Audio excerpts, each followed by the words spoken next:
for me, just thinking in light of eternity, what does he want to release? The bottom line is that there's a whole region of people that need to know Jesus, and it is a matter of life or death. This is a life and death thing.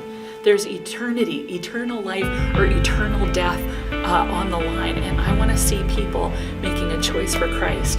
So, for me, my response to there being an urgency in the heavenlies was to partner with God through prayer. So why do we assemble together? It really starts with the book of Joel, and God goes, okay, what you need to do in this hour and this time is to gather together everybody. Call a sacred assembly, which is where we got our name from. Call a sacred assembly and gather together, and let's pray and let's intercede for mercy and for God's kindness to come.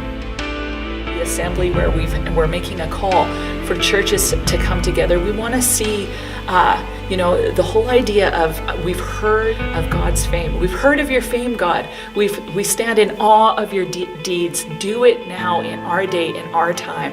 So we're coming together. We want to see that release of the Holy Spirit because we want to see this region transformed by the power of God. And what better way than to do it together? People coming from different ethnic or faith backgrounds, and so it's a powerful time where we can join together based on the scriptures and seeking God's heart for our region. The assembly is 4 days of continual prayer.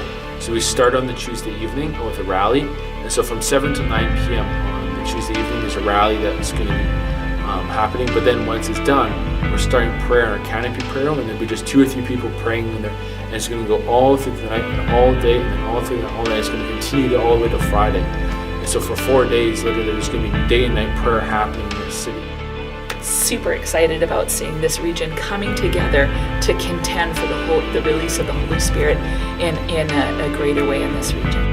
May 8 to 11, you're going to want to come on out. 4 days of continual prayer going through the night. It's going to be people with great passion during the nighttime, and a beautiful time to partner together to see God move in this region.